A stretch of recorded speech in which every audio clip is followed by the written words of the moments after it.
So you're traveling this holiday season. Let me help you turn this travel into a real holiday that you can enjoy.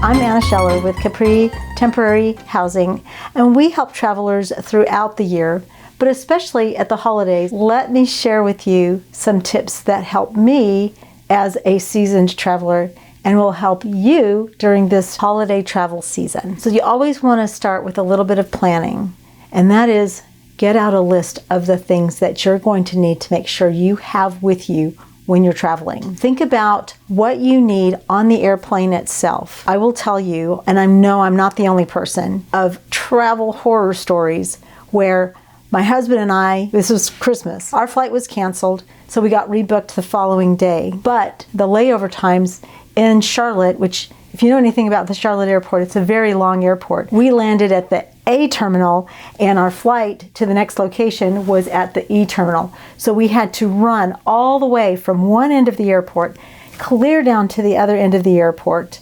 And we got there just as they were getting ready to close the doors. Well, guess what didn't follow us when we got up to our destination?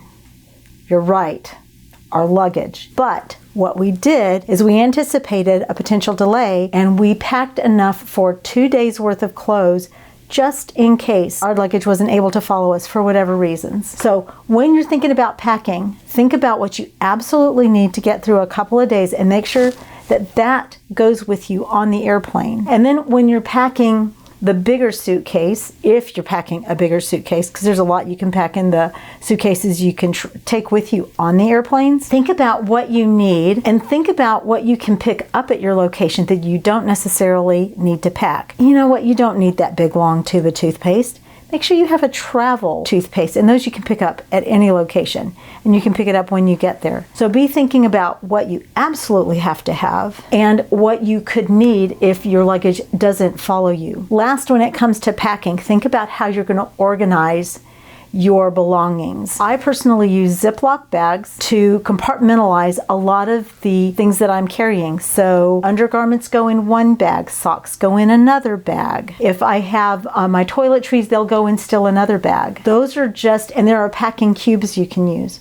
But think about how you can make it simple for you when you arrive, but also when you're leaving, so you're not as likely to leave things behind that you absolutely need. Second, book early and arrive early. You can get less expensive flights by booking as much as 3 to 4 weeks early, and on top of that, make sure that you're booking on either a Tuesday or a Thursday and in the morning. Those are times when people are less likely to travel, and so the tickets will tend to be less expensive on those days. Also, if you're able, stay away from those high travel times like Christmas Eve, New Year's Eve, New Year's Day. Number one, availability on those flights tends to be quite limited. And number two, it's to the airline's advantage to charge more for those flights because they know more people are going to be looking for that kind of travel. Last but not least, as we're thinking about early travel and getting to places early, get to your airport early. It is not uncommon for you to have to spend 15 to 20 minutes just looking for a parking spot for your vehicle if you're leaving your car in the long-term parking. Not only that,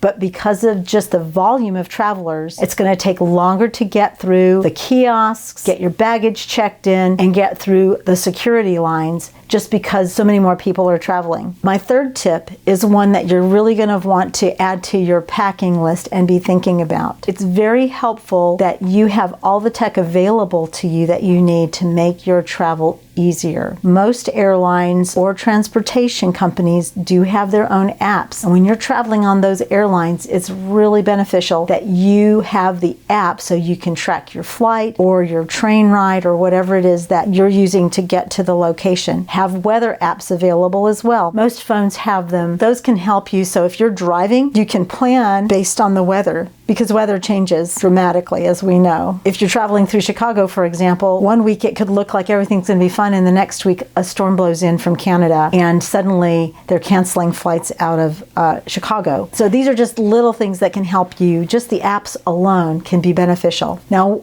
most airlines do have the ability for you to charge your phone or your tablet or your laptop while you're traveling, but some don't, or you may not have time to sit and have your phone charging while you're waiting for an airplane. This is a battery pack. This is quite a useful pack because if I need to, I can start charging whatever equipment I need to charge, whether it's my phone or my tablet. I can start it charging. It can be charging in my carry-on while I'm moving around, and I don't have to wait to have access to some kind of terminal to get my phone charged up. Additionally, you can use these on the plane. You cannot put this in your checked luggage, but you can take it on the plane in your carry-on and use it there. Make sure that your equipment is charged up so that you're not in a position where you need to contact somebody when you land and your battery's dying. So be tech savvy, use the apps, charge up your electronics, and have a battery pack with you just in case. Keep in mind that while most airplanes do have the ability for you to plug in your phone and get it charged, smaller airplanes may not. And it would be a terrible shame if you landed and you needed to use your electronic boarding pass to get onto the next flight and you couldn't because your phone died. So think about little conveniences like this. This is a maybe $30, $40 purchase, but it will save you a lot of time and stress. Speaking of being prepared, make sure that you have with you extra chargers and charging cords and wall adapters in your carry-on. You don't want to be stuck like my daughter did,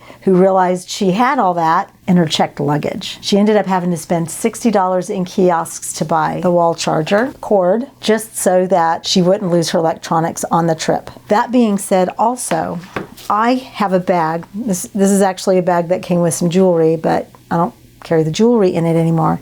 So this bag always has a charger in it. It always has extra cords that have all of the necessary connections. So a USB, a USB-C, lightning, the little lightning port, all of those things. I have those in this, and I keep this in the carry-on luggage that I'm traveling with. This actually goes in my briefcase, and it stays in my briefcase.